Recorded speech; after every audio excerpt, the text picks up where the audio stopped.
여호수아서 14장 10절부터 12절까지의 말씀을 같이 읽겠습니다. 구약성경 341면에 있는 여호수아 14장 10절부터 12절까지의 말씀입니다. 세 절 말씀인데요. 같이 합독해서 오늘 한 목소리로 읽겠습니다. 시작.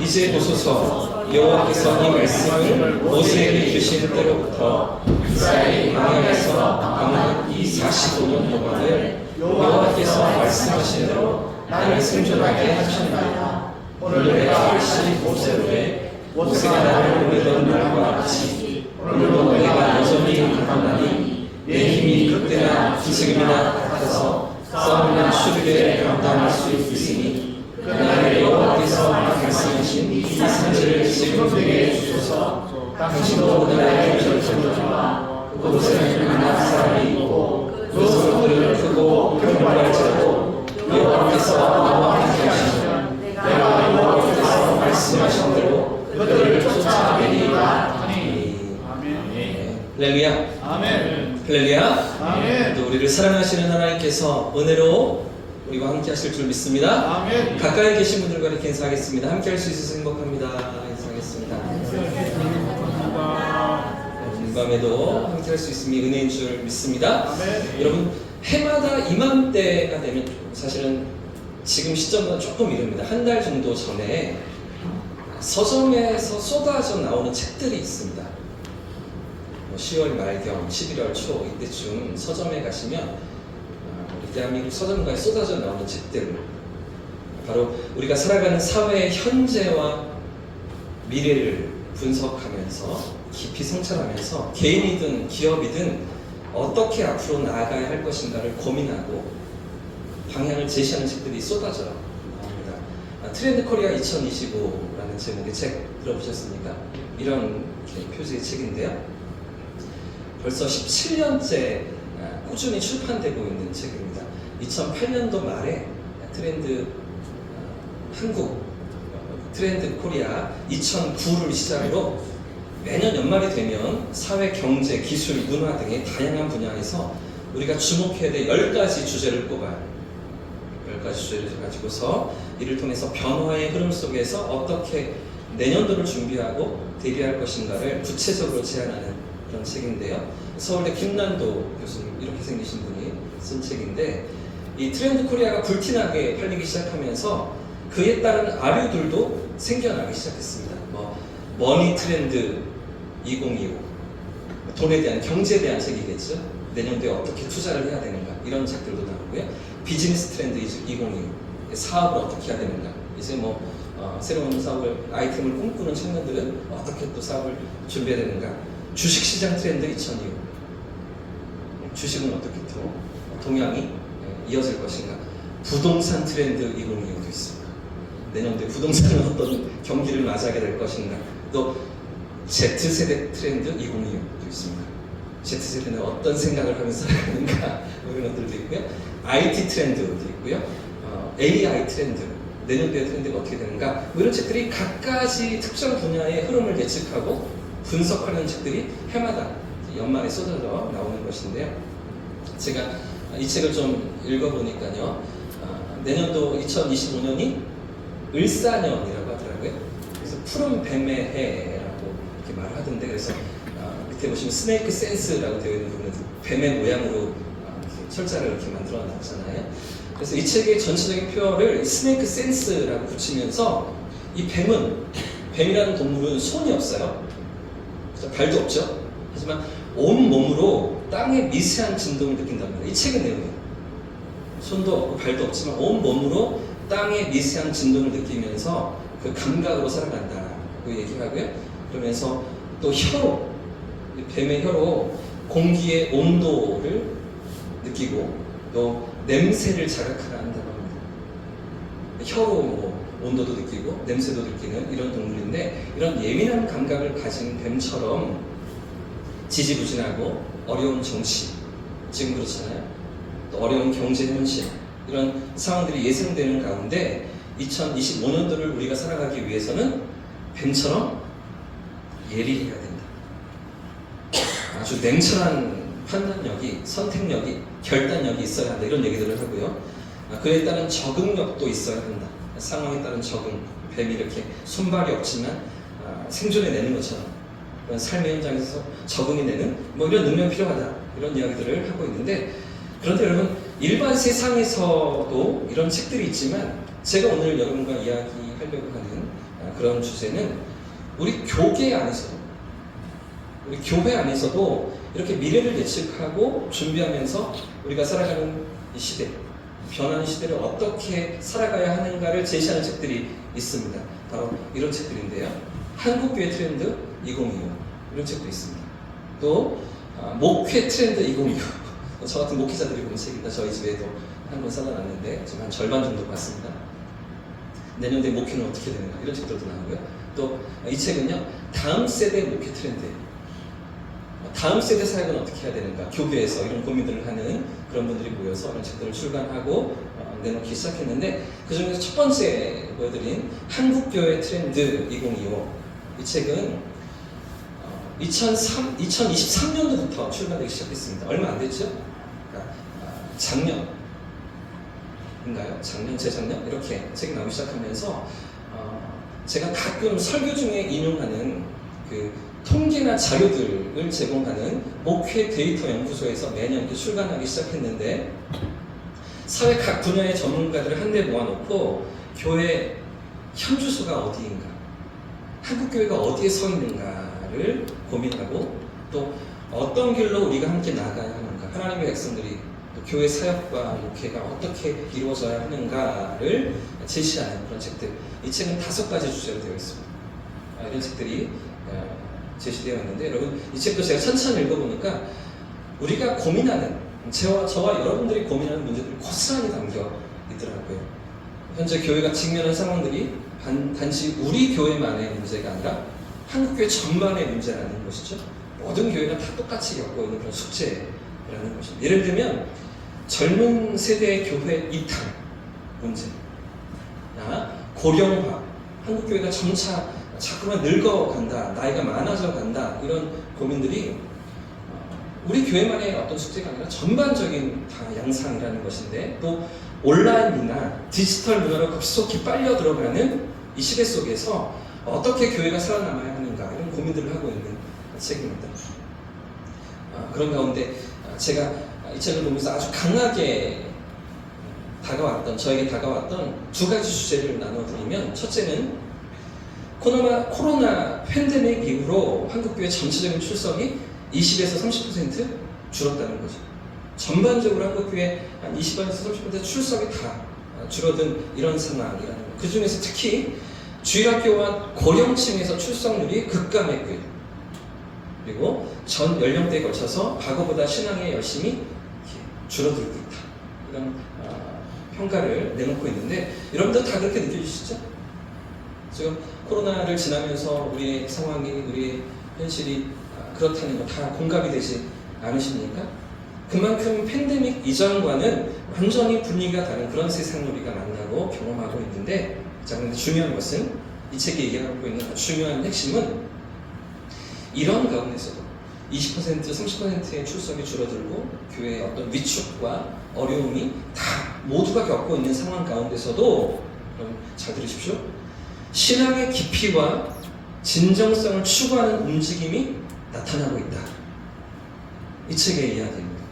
숫자는 줄고 있는데 그 가운데서 신앙의 깊이와 진정성은 더 깊어지고 있다 라는 것이죠. 신앙의 본질을 회복하고 삶 속에서 신앙을 붙들고 살고자 하는 노력은 더 성도들이 애쓰고 있다, 힘쓰고 있다, 이런 평가들을 하고 있다는 것입니다. 그래서 이 책이 뭐라고 표현하냐면 신앙의 양극화 현상이라고 표현하고 있더라고요. 숫자로는 아주 위축되고 줄어들고 있는데, 그러나 그렇게 작아진 수의 그런 숫자의 질은, 양은 줄지만 질은 더 깊어지고 더 열심히 써지고 더 뜨거움으로 나아가고 있다는 것이죠. 여러분 우리만 해도 그렇지 않습니까? 코로나 지나면서 더 말씀 앞으로 애쓰고 몸부림치면서 오후에 양육 시간을 통해서 주의 은혜를 구하며 교리대학으로 성장반으로 성경으로 제자훈련으로 씨름했던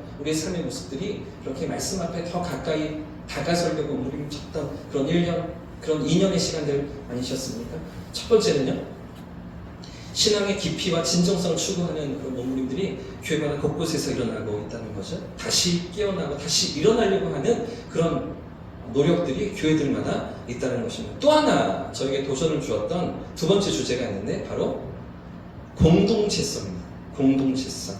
교회가 단순히 예배와 종교적인 의식을 제공하는 것에서 넘어서서 공동체로서의 기능을 회복하고 강화해 주기를 사람들이 요청합니다. 성도들이 기대한다. 여러분 그러세요?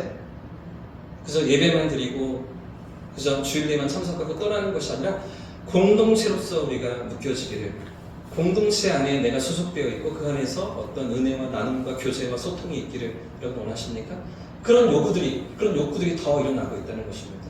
시간이 갈수록 핸드폰에 매여서 스마트폰에 붙들려서 살아가는 이 시대 속에서 사람들은 그럴수록 더 관계를 원하고 누군가의 만남을 원하고 깊은 사귐을 원하고 있더라는 것이죠. 여러분 어디서도 인간미를 느낄 수가 없는 세상이잖아요.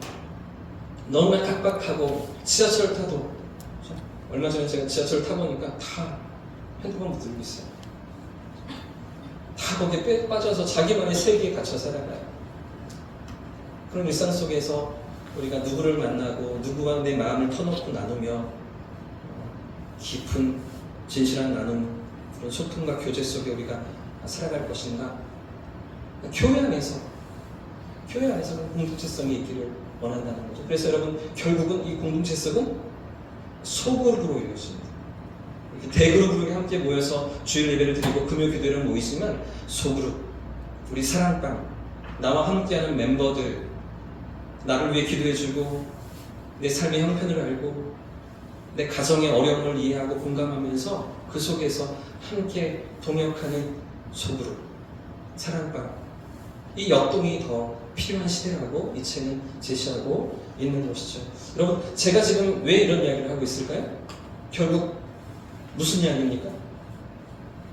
되는 교회는 된다는 거예요. 이렇게 어려운 가운데서도 정말 뜨겁게 하나님을 사랑하고 말씀 앞에 서기를 몸부림치는 교회는 또 성장하고 있다는 거죠. 숫자적으로 어떠한가를 떠나서 질적으로 하나님과의 어떤 사귐 속에서 신앙적인 어떤 성숙과 성장이 일어나고 있다는 것이죠. 소그룹이, 공동체가 살아나면서 그 안에 다시 일어날 수 있는 도약의 기틀을 마련하고 있다는 거예요. 밖에서 볼 때는 교회가 위기이고 한국 교회가 지금 너무나 어렵고 모두가 다 이렇게 체념하고 교회를 향해서 손가락질하는 그런 상황들이 우리가 만나고 있는 현실인지 모르지만, 그러나 그 가운데서는 사실 알곡이 익어가고 그 속에 하나님의 일하심이 있고 교회가 성숙되고 성장해 나아가는 그런 길로 우리가 나아가고 있다. 여러분 결국 되는 교회는, 성장하는 교회는 부흥하더라는 거죠. 숫자적인 부흥만 아니라 하나님께 주시는 어떤 영적인 부흥, 질적인 부흥, 말씀 앞에서 서가는 그런 부흥을 맛보는 교회들이 있다는 것이죠. 아무리 어렵고 다들 힘들다고 해도 되는 집안은 성장하고 부흥하더라는 것입니다. 여러분 아무리 시대가 변하고 교회를 어렵다고, 교회의 위기라고 다들 그렇게 말하지만 그런 가운데서도 회복되는 교회가 있는 줄 믿습니다. 아멘. 부흥하는 교회가 있는 줄 믿습니다. 아멘. 여러분 그래서 이 책의 표지를 지금까지 띄워놨잖아요. 책의 표지를 보시면 중간에 하얀 글씨로 뭐라고 되어 있어요? 뭐라고 써져 있습니까? 아무리 힘들어도 살 길은 있다. 누가? 우리가. 아무리 힘들어도 살 길이 분명히 있다. 왜? 하나님이 붙드시고 하나님이 함께 하시니까요. 하나님이 인도하시니까요. 아멘. 하나님이 살아계시니까요. 아멘. 그 하나님 앞에서 믿음으로 나아갈 때 우리의 삶을 하나님이 붙드시고 선한 길로 인도하시는 줄 믿습니다. 아멘. 여러분 전망이 어두워요. 이 책도 그렇고 트렌드 코리아 2025도 그렇고 내년이 어렵대요. 여러분 지금 탄핵 정국이 어디까지 이어질지, 지금 6명 데리고 지금 헌법재판소가 판결을 할 수 있을지, 아니면 더 3명이 추원될지, 그것도 지금 너무나 논란이 많잖아요. 다툼이 심한데 만약에 6명이 다 안 채워지고 2명이 이제 내년 4월에 사퇴를 하면, 사퇴가 아니죠, 임기가 끝나면 그러면 더 이상 이제 진행이 안 될 수도 있고, 어떤 상황에 우리가 가고 있는지, 어떤 소용돌이 가운데 우리가 서 있는지 알 수가 없는 그런 시대를 우리가 살아가는데, 이 책도 그렇고 트렌드 코리아도 그렇고 더 어려운 시대라고 얘기해요. 여러분 지금도 이제 이런 상황 가운데 환율이 너무나 계속해서 가파르게 올라가고 있죠. 1,500원 가까이 올라갔다고. 주식이 계속해서 다운되고 하락하고 계속 매도세만 이어지는 이런 가운데 경기도 더 어려워질 거예요. 경제도 더 힘들어질 거예요. 그런데 이런 상황 가운데 그 속에 성장하는 교회, 부흥하는 교회, 회복되는 교회, 우리 교회 될 수 있기를 축복합니다. 아멘. 하나님의 일하심을 꿈꾸면서 하나님 앞에서 믿음으로 일어서는 그런 역사가 세상이 아무리 어렵다고 얘기해도, 환경의 조건이 너무나 힘들다고 얘기해도 그런데 믿음으로 일어서는 역사가 저와 여러분의 발걸음 될 수 있기를 예수님의 이름으로 축복합니다. 아멘. 여러분, 오늘 우리가 읽은 잘 아는 본문이죠. 갈렙이라는 한 사람의 이야기입니다. 이런 어쩌면 위기 속에 너무나 위태로운 상황 가운데 서 있는 그런 갈렙 아니겠습니까? 여러분, 지금 갈렙이 서 있는 그 자리는 갈렙이 나아가겠다고 이렇게 고백하고 선포하는 그 자리는 모든 이스라엘 족속들이, 이스라엘 12지파가 다 두려워하고 겁내하면서 주저하고 있던 그런 자리였습니다. 선뜻 내가 나설게요, 내가 가겠습니다 말할 수가 없는 너무나 위태로운 그런 삶의 자리에 이런 위기 속에 갈렙이 서 있는데, 사실은 이게 가능성이었던 거죠. 위기지만 하나님께서 일하실 수 있는 위대한 기회, 그렇죠? 하나님께서 일하시는 위대한 기회 속에 갈렙이 서 있는 그런 본문을 우리가 함께 읽었는데요. 오늘 이 갈렙이 헤브론 땅을 정복하러 올라갑니다. 이때 나이가 몇 살이었는가? 자, 오늘 본문 10절과 11절 말씀을 같이 한번 읽어보겠습니다. 10절과 11절 시작. 이제 보소서, 여호와께서 이 말씀을 모세에게 이르신 때로부터 이스라엘 광야에서 방황한 이 40년 동안을 여호와께서 말씀하신 대로 나를 생존하게 하셨나이다. 오늘 내가 85세로 돼 모세가 나를 보내던 날과 같이 오늘은 내가 여전히 강건하니 내 힘이 그때나 지금이나 같아서 싸움이나 추위에 감당할 수 있으니. 여러분, 이때 갈렙의 나이가 몇 살이라고요?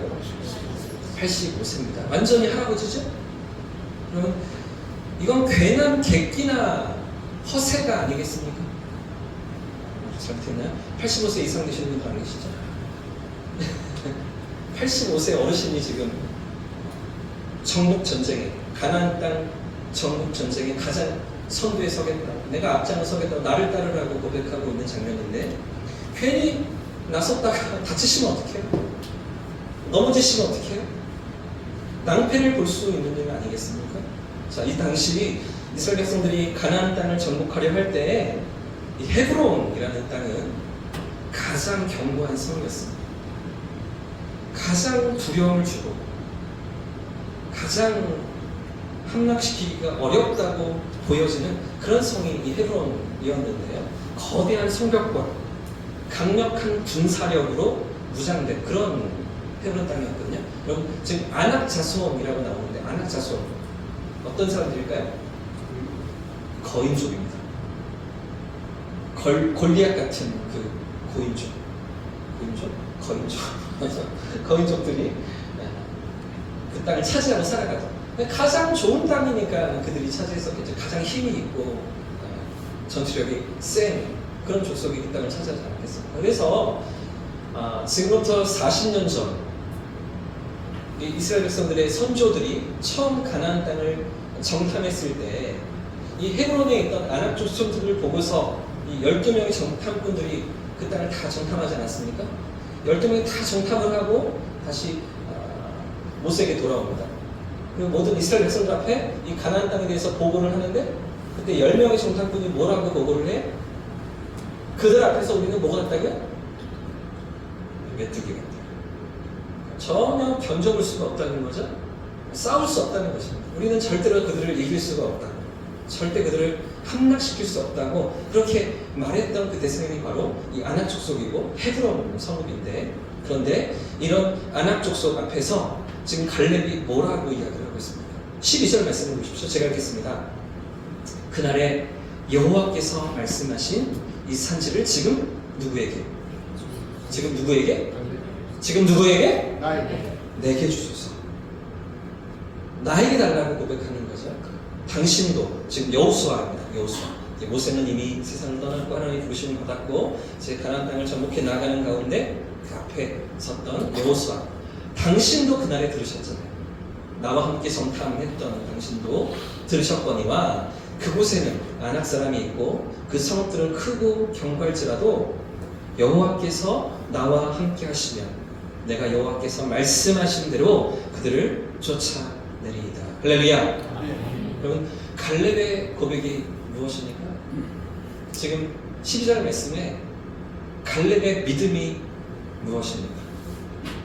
12절 말씀을 제가 길게 읽어드렸는데 이 구절을 간단히 요약하면 한 구절로 요약하면 이렇게 말할 수 있을 것 같습니다.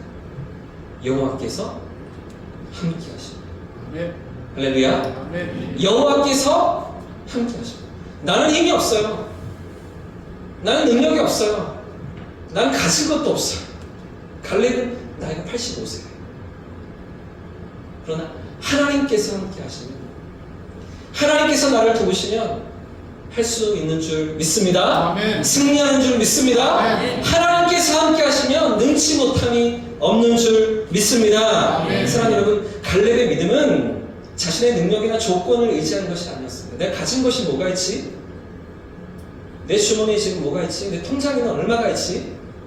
내 곁에는 어떤 사람들이 있지? 내 조건과 환경을 살핀 것이 아니었어요. 전적으로 하나님 그분을 바라보는 믿음. 여러분 갈렙이 지금 몇 명이 날 따라오고 있지? 몇 명이 내 뒤에 서 있지? 나와 함께 가고 있지? 이런 것들 계산하지 않았습니다. 내 손에 어떤 무기가 있지? 어떤 병기가 있지? 이런 것들 생각하지 않았습니다. 하나님 그분을 바라보고 그분의 약속을 붙드는 믿음으로 갈렙이 나아가고 있던 것인데 여러분 현실을 바라보는 것이 아니었습니다. 물론 현실도 중요하죠. 우리의 상황과 형편을 따지는 것도 살피는 것도 너무나 중요합니다. 그러나 그것을 넘어서서 현실을 넘어서서 그 현실을 다스리시고 통치하시는 살아계신 하나님을 바라보는 믿음. 그 믿음의 눈이 갈렙에게 있었던 것 아니겠습니까? 여러분 겉으로 볼 때는 갈렙도 두려웠을 거예요. 육신의 눈으로 보기에는 이 아낙 자손들이 나에게도 엄청나 보였을 것입니다. 그러나 여러분 갈렙이 지금 주목하고 있는 것이 무엇입니까? 하나님 그분이신 거죠. 눈에 보이는 현실이 아니라 그 너머에 계신 살아계신 하나님을 붙들었던 것입니다. 그분의 약속과 그분의 신실하심, 그분의 능력을 의지하면서 약속의 땅으로 전진하고 있던 것인데요. 여러분 잘 아시는 것처럼 결국 그 땅을 차지하게 되죠. 그리고 헤브론에 예루살렘 성전이 세워집니다. 그리고 다윗 성이 세워집니다. 그런 약속의 땅으로 하나님의 임재가 머무는 땅으로 아름답게 세워지는 역사가 이 갈렙을 통해서 이 갈렙의 믿음을 통해서 나아가고 있는 것인데요. 사랑하는 여러분, 오늘 저와 여러분도 이런 믿음으로 설 수 있기를 축복합니다. 아멘. 전적으로 하나님을 신뢰하면서 믿음의 눈으로 하나님을 바라보면서 현실을 주목하시는 그 너머에 계신 하나님 앞에서 우리의 삶과 우리의 걸음과 우리의 미래를 주님 앞에 맡겨드리며 그 인도하심을 따라 나아가는 저와 성도님들 되시기를 축복합니다. 아멘. 우리의 상황이나 우리의 환경이나 우리가 가진 조건 그것만 아니라 여러분 살아계신 하나님 그분의 약속을 신뢰하면서 우리를 통해 이루시는 하나님의 일하심을 맛보고 누리는 저와 여러분 되시기를 축복합니다. 아멘. 그래서 우리는 돌아오는 주일부터 함께 복음을 들고 세상으로 나아가려고 합니다. 전도가 어렵다고 힘든 시대라고 모두가 이야기하지만 다들 들으려 하지 않는다고 그렇게 이야기하지만 그러나 머물러 있지 않고 주저앉지 않고 하나님의 일하심을 기대하면서 우리 이웃들에게로 세상 한복판으로 함께 나아가길 원하는데요. 우리의 작은 발걸음, 믿음의 걸음, 한 걸음을 내디딜 때 두 걸음을 인도하시고 세 걸음을 이끌어 가시는 하나님의 역사를 꿈꾸는 거죠. 먼저 이번 주일은 성탄절을 앞둔 주일입니다. 다음 주 수요일 성탄 감사 예배를 앞두고 이번 주일 오후에 우리가 주변 이웃들에게 성탄송 작년처럼 함께 이렇게 나누고 또 성탄 선물도 나누고 성탄절 25일 10시 반 예배가 있다고 이렇게 소개하려고 하는데요. 여러분 이 발걸음을 하나님이 인도하실 것을 기대하면서 우리의 작은 손길을 하나님 받으시고 써주실 것을 기대하면서 우리의 작은 메시지, 우리의 짧은 이야기, 그 고백도 하나님이 선용하실 것을 기대하면서 하나님 앞에서 이번 주일을 함께 지냈으면 참 좋겠습니다. 여러분 내일과 주일이 아주 춥다고 하네요. 단단히 입으시고요. 주일에 오실 때 따뜻하게 여매고 그리고 주님에 오셔서 이번 주일에 오후에 함께 이렇게 주변 이웃들에게 우리 구주에 오신 성탄의 메시지를 함께 전하는 그런 시간으로 기회를 삼고요. 또 여러분 그 다음 주일부터는 이제 29일부터 또 주일 오후마다 1월, 2월까지 그러니까 주일마다 오후 양육이 쉬잖아요. 방학 시즌이잖아요.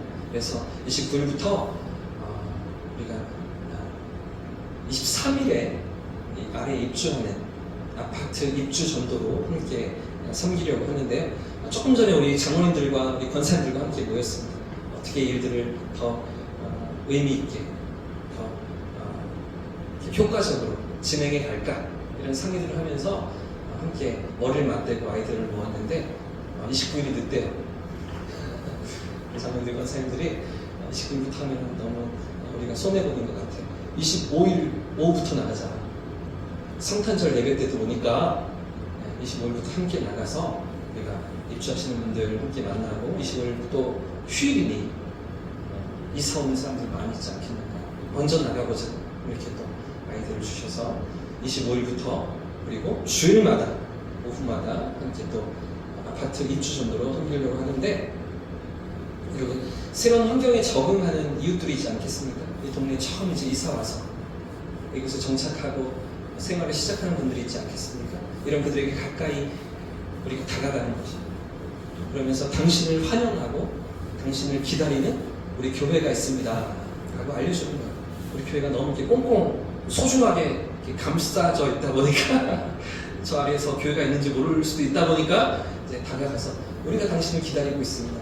당신을 환영하고 있습니다. 메시지를 전하고요. 또 준비된 작은 선물도 전달하면서 하나님의 사랑을 나누고 우리 공동체의 따뜻함을 함께 나누려고 하는데 물론 여러분 우리 가운데는 이렇게 전도하는 일들이 많이 부담스럽다고 느끼시는 분들도 있을 줄 알아요. 전도하고 노방전도 이런 것들이 참 쉽지 않다, 어렵다라고 느끼시는 분들이 있을 수 있습니다. 뭐 이렇게까지 해야 되는가? 그런 생각도 하실 수가 있겠죠? 그러나 여러분 오늘 이 자리에 우리 교회가 존재하는 이유가 무엇 때문입니까? 왜 이곳에 하나님은 우리 교회를 지금까지 세우시고 인도해 오셨습니까? 우리끼리 행복하고 우리끼리 은혜 받으며 잘 먹고 잘 사는 것 그게 아니죠. 하나님의 사랑을 나누는 것입니다. 생명의 복음을 전하는 것 그게 교회의 사명인 줄 믿습니다. 어제 제가 전화를 한 통 받았어요. 만촌 이동 주민자치회 부위원장님이 전화를 주셨어요. 한 달 전쯤에 제가 전화를 넣었거든요. 이제 연말에 내년도 사역을 어떻게 이제 꾸려가야 할지 준비하던 중에 우리 대형 교회가 만촌 이동 주민들을 위해서 뭘 좀 할 수 있을까 그런 생각들을 하다가 위원장님 뭐가 좀 필요하신지 도움이 어떻게 필요하신지 싶어서 전화를 드렸습니다. 이렇게 얘기를 했더니 너무 반가워하시는 거예요. 수성구 안에 있는 17개 동 중에 만촌 이동이 두 번째로 연령대가 높대요. 노인층이 많이 사시는데 그래서 열악한 가정도 많고 또 쉽지 않은 그런 형편에 계신 분들도 많이 있는데 도울 일들이 많이 있는데 그래서 한 달 전쯤에 제가 전화를 넣으면서 12월달 원래회에 제가 참석하겠습니다. 주민자치회. 그래서 뭐가 필요하신지 매달 첫째 주 월요일에 모인다고 하더라고요. 그때 제가 참석하게 됐습니다. 그랬더니 12월에는 막년회가 있어서요. 우리끼리 이렇게 파티하는데 좀 오시면 조금 민망하실 수 있다고. 제가 하겠습니다. 한잔하시고 이렇게 하시고 목사라고 하니까 이거 조금 어려울 것 같다고 1월에 가겠습니다 이렇게 얘기했었는데 한 달이 지나서 어제 전화를 주시는 거예요. 전화하시고 그때 통화했던 게 기억이 나서 이제 연말에 바꿔서 같이 이렇게 만나기는 어려움이 있을 것 같고 1월 초에 본인이 한번 교회로 오시겠대요. 부위원장이 오시겠대요. 그래서 복직과 주민센터 직원하고 자기가 잘 아니까 어려우신 가정들 정보도 있고 또 도움이 필요한 분들의 상황도 잘 알 수 있다고 그것들을 가지고 교회가 하실 수 있는 대로 도와주시면 너무나 힘이 될 것 같다고 하시는 전화를 주셔서 너무나 감사합니다. 알고 보니까요 이분 만촌 이동 토박이시더라고요. 이동에 오랫동안 사셨고 만촌 이동 성당에 오랫동안 출석하시던 분이에요. 성당의 배경이 있으신데 지금 쉬고 있습니다. 지금 안 나가고 계신다고 이런 분이시더라고요. 그래서 교회에 대해서 아주 호의시고 죽이시고 마음이 열려있는 분이 연결이 돼서 너무나 감사하게 지역사회를 위해서 우리가 무엇을 할 수 있을까? 어떻게 도울 수 있을까? 물론 지난주에 우리 장로님들과 전략당이 할 때 그것들이 포함되어 있었으면 더 좋았겠지만 그렇게 되지 못해도 또 우리가 함께 꾸려갈 수 있는 방법들이 있지 않겠는가 라는 생각들을 하게 되는 어제였는데 여러분 이런 일들을 왜 우리가 해야 되죠? 주민자치회에 왜 제가 가야 돼요? 여러분 생각해 보셨어요? 반상회 요즘 가십니까? 신경 안 쓰고 사시잖아요. 그런 거 없어도 내 생활 하는데 우리 뭐 일상을 살아가는데 별로 불편함이 없잖아요. 근데 거기를 왜 목사가 들어가야 돼요? 왜 길을 쓰고 이제 주민자치위원이 될지도 몰라요 제가. 왜 거기 하나 돼서 거기에서 뭔가 일들을 꾸려갑니까? 하나님의 사랑을 나누는 거죠. 우리가 받은 그 은혜를 흘려보내는 그것이 우리의 사명인 줄 믿습니다. 아멘. 어떻게든 교회됨을 드러내고 교회의 사명을 감당하고 하나님의 기쁨이 되는 그런 공동체로 우리가 세워져 가고 또 주변의 이웃들에게 세상으로부터 칭찬받는 그런 교회로 저와 여러분 우리 교회가 쓸 수 있기를 예수님의 이름으로 축복합니다. 아멘. 여러분 어제 카톡에서도 보셨죠? 그랬더니 또 옆에 계신 우리 최달순 어르신이 6만 원을 들고 오셨어요. 성탄절을 맞이하면서 어떻게든 떡값으로 자기가 섬기고 싶다 하시면서 6만 원을 가져다 주시며 성도들 같이 나누시라고 교회를 안 나오신 할머니께서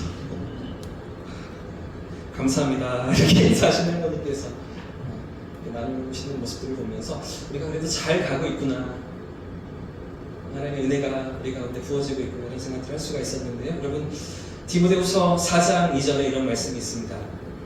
너는 말씀을 전파하라. 때를 얻든지 못 얻든지 항상 힘쓰라. 아멘. 할렐루야. 아멘. 너는 말씀을 전파하라. 우리가 받은 사명은 하나님의 사랑을 증거하는 이 복음을 나누는 거예요. 세상 속에 방황하고 헤매이고 길을 알지 못하는 인생들에게 하나님을 알리고 그 사랑을 나누는 것. 그것이 저와 여러분의 사명인 줄 믿습니다. 아멘. 여러분 이 말씀에 순종하여 나아가는 거죠. 때를 얻든지 못 얻든지 말씀을 전파하는 여러분 갈렙처럼 믿음으로 한 걸음을 내디디면서 주의 일하심을 기대할 때 두 걸음, 세 걸음 우리 가운데 하나님께서 이끌어 주시는 역사 그 은혜를 맛보는 이번 겨울 될 수 있기를 예수님 이름으로 축복합니다. 아멘.